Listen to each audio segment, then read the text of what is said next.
All new at 6, we're following up on a special Full Circle report. Last year, I-Team investigator Kylie McGivern looked into the power of cell phones as more local communities push for law enforcement officers to wear body cameras. Well, tonight, Kylie has an exclusive update with a Polk County man who recorded a viral video of an arrest that happened right outside of his home. 1 year later, he shares the story that no one has heard about what happened after the video and the consequences that can come when body cameras are not in the picture.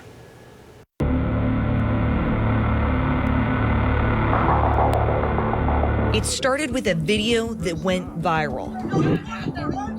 I got you. Unique Osina recorded this arrest outside of his Polk County home and posted it on Facebook.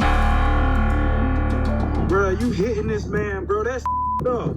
Polk County Sheriff Grady Judd said the man spit at the deputy, who then punched the handcuffed man. I got it all on camera.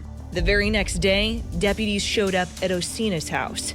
He started recording. Facebook, I am scared right now. You can hear deputies telling Osina repeatedly to come outside. Come to the front door with your hands up. He pleads for anyone watching to come to his home. Come over here off of Chestnut and record these officers. I don't trust them. Why are y'all here? I am coming out. Why are y'all here? Deputies then came through his front door. I have a warrant for what? For what?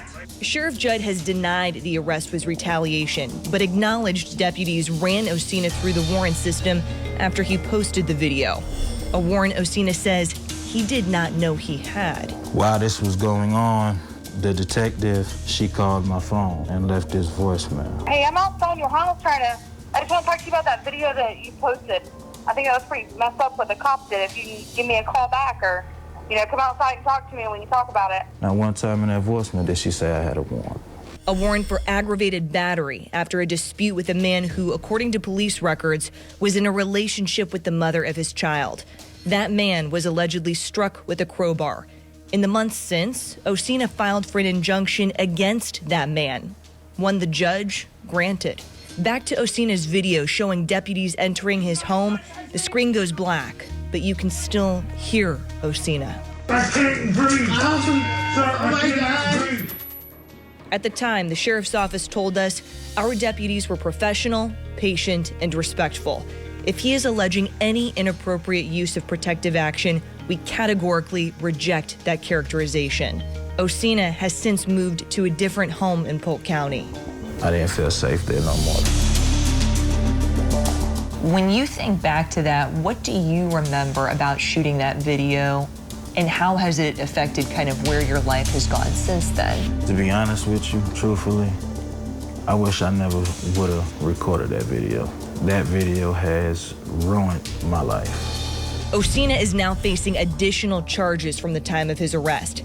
Battery on a law enforcement officer, resisting arrest with and without violence. I never put my hands nor feet on any officer. I'm getting railroaded. Nobody's listening to me. Nobody's asked me anything. Nobody's heard my story. The truth is, we don't know what happened after the recording cut off. There is no body camera footage. This incident happened around a year ago. Yes. Do you think it's still relevant? Yes, I do.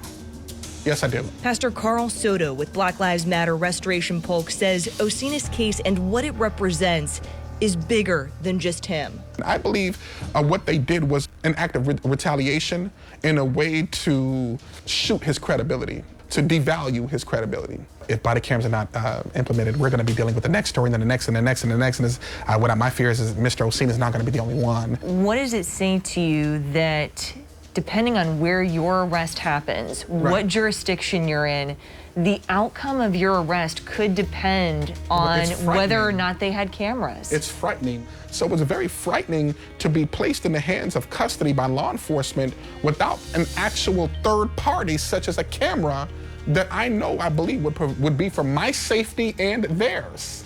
Cameras provide transparency. Nowadays, video evidence is the only thing that has now held an officer accountable. The I-Team found the deputy who punched the suspect in Osina's video was suspended for 16 hours without pay for failing to properly notify his supervision of the use of protective action. As for the allegation of improper conduct, he was exonerated. The deputy resigned in March. Sheriff Judd declined multiple requests to talk about the outcome of the administrative investigation, Osina's arrest, or body cameras. The sheriff's office instead directed us to his past statements. Body cameras don't point at us. They point at you. Number one. Sheriff Judd has stood firm on his stance against body cameras. Everybody that's got one of these has got a camera. You take your own pictures if you want pictures. That way it's pointed at us and not pointed at you. And I've not changed my mind. I typically advise people record if you can record. Sarah Jones, a state prosecutor turned criminal defense attorney, was a part of the push for body cameras in Lake Wales. My name is Sarah Jones. I live in the city. This was in January 2020 at a city commission meeting. We can't pretend that we don't have problems. It would be more than a year before commissioners voted unanimously for a body camera program. All right. And it has passed.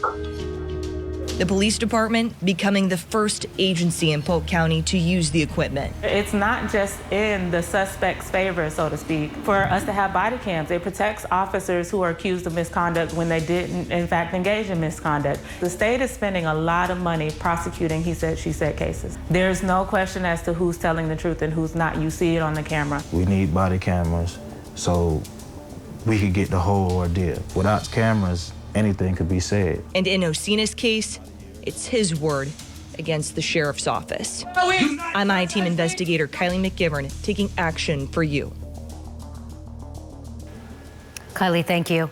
Meanwhile, the Lakeland City Commission approved a budget last week that will fund body cameras for its police officers for the first time in the city's history. For a complete breakdown of other local agencies' stand on using this technology, visit our website at abcactionnews.com.